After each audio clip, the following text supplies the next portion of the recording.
नमस्कार दोस्तों, मैं doctor Anirudh Vyas, cardiac electrophysiologist and interventional cardiologist आपके साथ वापस जुड़ा हूं। आज इस वीडियो में हम जानेंगे कि हमारी पल्स रेट क्या चीज़ है। कोविड के दौरान और उसके बाद ऑक्सीजन सैचुरेशन नापने के दौरान कई लोग इस दुविधा में रहते हैं कि हमारी पल्स रेट बढ़ी हुई आ रही है, हमारी पल्स रेट कम आ रही है।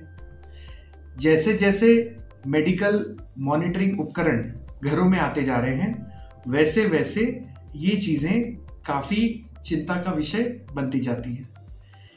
कई पल्स रेट की फ्लक्चुएशन सामान्य होती हैं और दूसरी कई पल्स रेट की फ्लक्चुएशन असामान्य होती है, रोग से जुड़ी होती है। तो किस वजह से हमारी पल्स जनरेट होती है, इस विषय पे आज हम जानेंगे।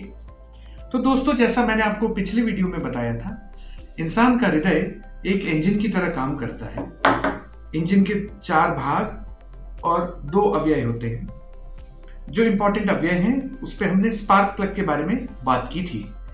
जैसे इंजन में स्पार्क प्लग का काम इंजन की रफ्तार रेगुलेट करने का होता है, उसी तरह हमारे हार्ट के अंदर कंडक्शन सिस्टम में बिजली की जो दर है, उससे हार्ट की पंपिंग रेट कैलकुलेट होती है।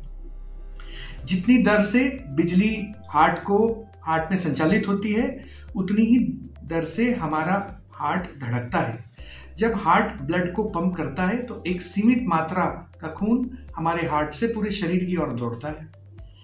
शरीर में जाने के लिए खून की जो सप्लाई लाइन है, उन्हें आर्टरीज बोलते हैं।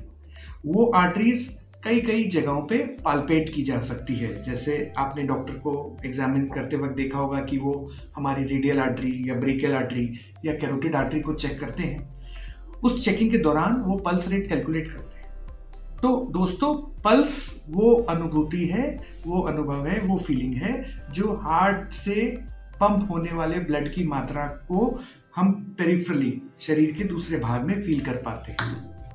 उसे पल्स कहते हैं और 1 मिनट में जितनी बार पल्स आती है उसे पल्स रेट कहते हैं। तो पल्स रेट बढ़ेगी तो इसका मतलब है हमारा हार्ट जोर से धड़क रहा है।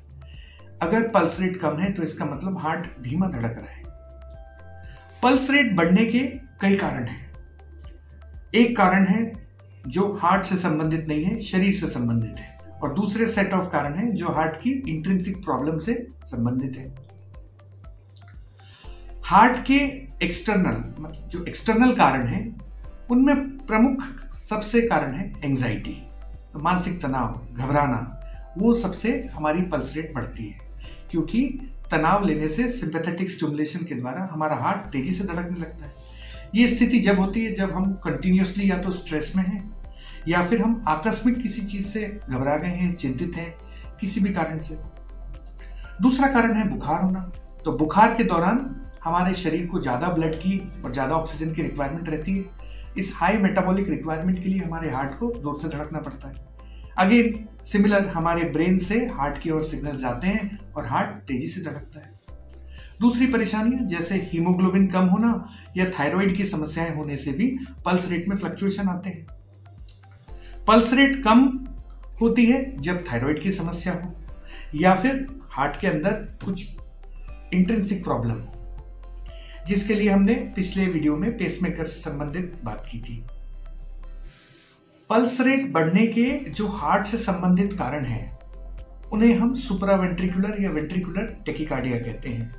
वो इस बात पर डिपेंड करता है कि जो हार्ट का रेट बढ़ा है, जिससे पल्स रेट तेजी से फील हो रही है, वो हार्ट के कौन से रीजन में दिक्कत की वजह से हुआ है। उसके विभिन्न कारण हैं जो ईसीजी, होल्टर जैसी टेस्ट के माध्यम से पता किया जा सकता है।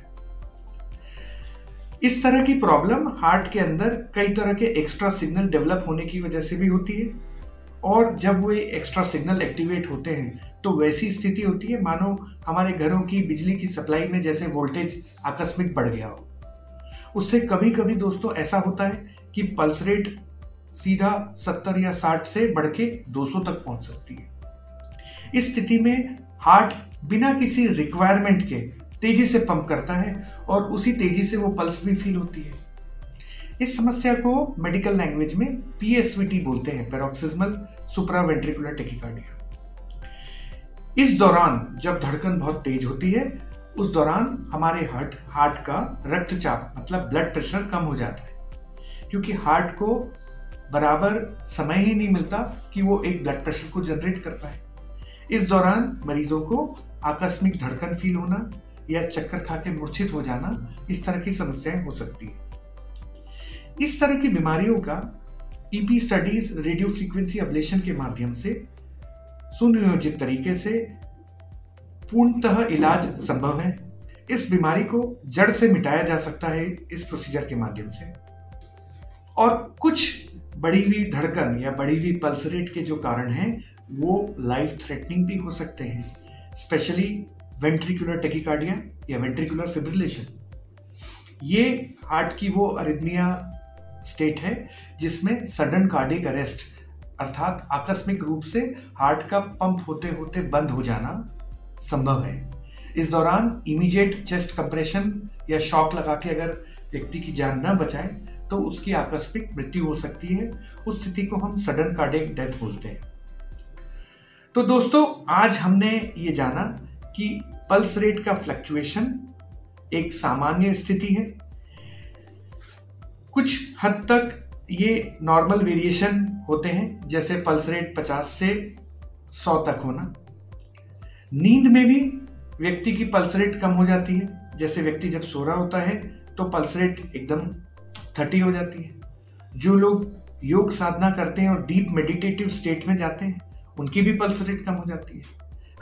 हम सबने कई बार सुना है, जैसे कई बौद्ध भिक्षु जो डीप मेडिटेशन करते हैं उनकी पल्स रेट 20 तक हो जाती है। और जब व्यक्ति कोई मैराथन दौड़ रहा है तो उसकी पल्स रेट 150-180 तक हो सकती है। तो पल्स रेट का फ्लक्चुएशन कोई घबराने की बात नहीं है। हर पल्स रेट के फ्लक्चुएशन में हमें यह जानना आवश्यक है कि वो पल्स रेट का फ्लक्चुएशन नॉर्मल सामान्य फिजियोलॉजी के अंतर्गत है या किसी बीमारी से संबंधित, और ECG के माध्यम से ये कारण अच्छी तरह समझा जा सकता है। तो आज से आप सभी से ये अपेक्षा है कि अपने पल्स रेट को मॉनिटर करते दौरान अगर छोटा मोटा फ्लक्चुएशन आए तो घबराएं नहीं, और अपने नज़दीकी फिजिशियन से ECG करा के उस पल्स रेट के फ्लक्चुएशन का कारण ज्ञात करें और उसका उचित इलाज लें। हर बढ़ा हुआ या कम हुआ वो पल्स रेट बीमारी नहीं होती। सो दोस्तों, आपको एक स्वस्थ हृदय के लिए मेरी तरफ से ढेर सारी शुभकामनाएं।